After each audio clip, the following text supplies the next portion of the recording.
నీ చిట్టి చెల్లెలు నీ కన్న తల్లి గురించి కబురు తీసుకొస్తే సంతోషపడాల్సింది పోయి సాడ్గా ఉన్నావేంటి? అది మీకు అనవసరం. నీకు నాకు మధ్య అనవసరమైన విషయం అంటూ ఉండదు చైత్ర. ప్రతి పాయింట్ చాలా అమూల్యమైనదే కదా.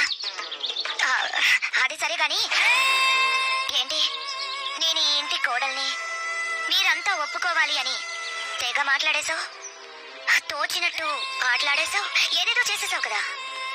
మరి కోడలని ఒప్పుకోవాలంటే కావాల్సిన క్వాలిటీస్ కూడా మనలో ఉండాలి కదా. అదెప్పుడు ఆలోచించలేదా?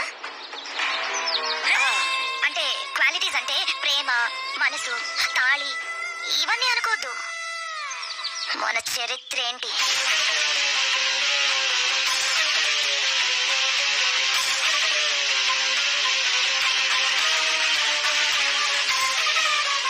మన బ్లడ్ ఏంటి,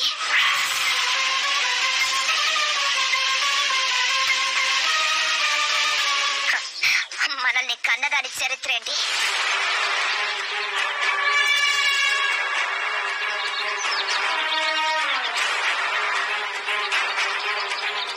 ఎక్స్ట్రా ఎక్స్ట్రా ఇన్నుంటాయి. మరి ఆ విషయాల గురించి మన ఇద్దరి మధ్య అసలు టాపికే రాలేదు. మరి మాట్లాడేసుకుందామా? మాట్లాడే యోచన అవసరం నాకు లేదు. ఇది అనవసరమైన టాపిక్ కూడా కాదు కదా. చెబితే తప్పే ఉంది చైత్ర. చెప్పుకోవడానికి కూడా అంత ఇబ్బంది పడుతున్నావు అంటే అది ఎంత అసహ్యంతో కూడిన విషయమో అర్థమవుతుంది. హంస గారు, అంతే కదా. తల్లి గురించి విషయం అడిగినప్పుడు చెప్పడం అవసరం లేదు అని తప్పించుకునే ప్రయత్నం చేశావంటే నీ తల్లి ఏదో తప్పు చేసిన మనిషి అయినా అయి ఉండాలి, లేదా తప్పుడు మనిషి అయినా అయి ఉండాలి. మాటలు మర్యాదగా రానివ్వండి. మర్యాదస్తులైన మనుషుల గురించి మాట్లాడేటప్పుడు మనం మాట్లాడే మాటలు చాలా మర్యాదగా అనిపిస్తాయి. మర్యాద తక్కువ మనుషుల గురించి మాట్లాడేటప్పుడు అన్ని అమర్యాదగానే కనిపిస్తాయి. మనుషులు మర్యాదల గురించి మీరా మాట్లాడేది? అయితే వినండి. నా తల్లి ఎప్పుడూ అందరూ తలెత్తుకుని చూసే ఎత్తులోనే ఉంటుంది. దిగజారి ప్రవర్తించే మనుషులకు, కుట్రతో బతికే మీలాంటి విషపూరితమైన మనుషులకు ఆవిడ గొప్పతనం గురించి చెప్పిన రాక్షసుడికి రామాయణం వినిపించినంత నొప్పిగా ఉంటుంది. ఏయ్, ఏంటే వాగుతున్నావు? వాగడమేంటి? వాస్తవం అయితేను. అయినా ఒకరి గురించి ప్రశ్నించాలంటే ప్రశ్నించే అర్హత ఉండాలి. విలువల గురించి మాట్లాడాలంటే గొప్ప వ్యక్తిత్వం ఉండాలి. అవేవీ లేని మీరు నా తల్లి గురించి అడగడం అతిగా అనిపించడం లేదు?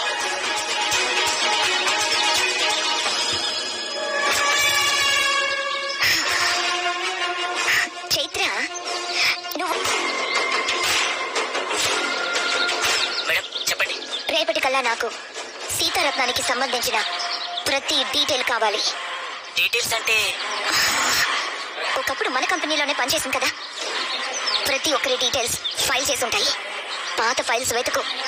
Okay madam. సరే.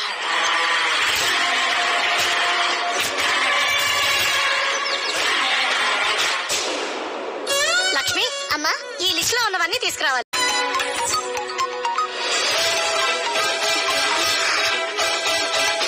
ఏమ్మా మాట్లాడవే? ఇంకా ఏమైనా కావాలా చెప్పు. బామ్మ, ఇవన్నీ మాకేం తెలుస్తాయి? నువ్వు చూసావు కదా, అంతకు మించి ఫైనల్ ఏ ఉంటుంది చెప్పు.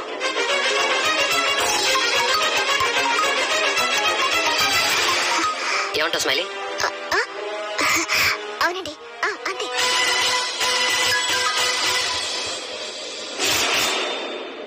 ఎవరు స్మైలీ ఫోన్?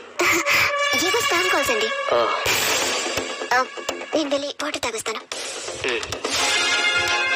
సరేరా పెద్దోడా, మీ వరకు అన్ని ఓకే అయితే చిన్నోడికి కూడా సేమ్ లిస్టేరా. గది అలంకరణకి పూలు మాత్రం కాస్త మోతాదులో తెప్పిస్తే సరిపోతుంది. లక్ష్మి, స్వీట్స్ రాశాం కదా. చిన్నోడికి బెల్లం జిలేబీ అంటే చాలా ఇష్టం. దాన్ని అసలు మర్చిపోవద్దు. సరే అమ్మా. సరే, నువ్వు వెళ్ళు. సరే అమ్మగారు. అత్తయ్య గారు, విరాజ్ వాళ్ళకేంటి అలా అంటావేమిటి గోమతి? పెద్దోడితో పాటు చిన్నోడికి కూడా కార్యం ఏర్పాట్లు చేయాలి కదా. ఇప్పుడంత తొందరే ఉంది అత్తయ్య గారు. ముందు ఆనంద్ సంగతి చూసుకుంటే బాగుంటుంది. నువ్వేమనుకుంటున్నావో అర్థమైంది గోమతి, కానీ నువ్వేనే వాళ్ళిద్దరి గురించి సరిగ్గా అర్థం చేసుకోలేకపోతున్నావు. అయినా నిన్న టీవీలో చూసావు కదా, వాళ్ళిద్దరూ మన కంటికి మాత్రమే దూరంగా కనపడుతున్నారు గాని మనకు కనిపించినంత దూరం వాళ్ళిద్దరి మధ్య లేదమ్మా. చిన్నోడా ఒకసారి ఇలా రా.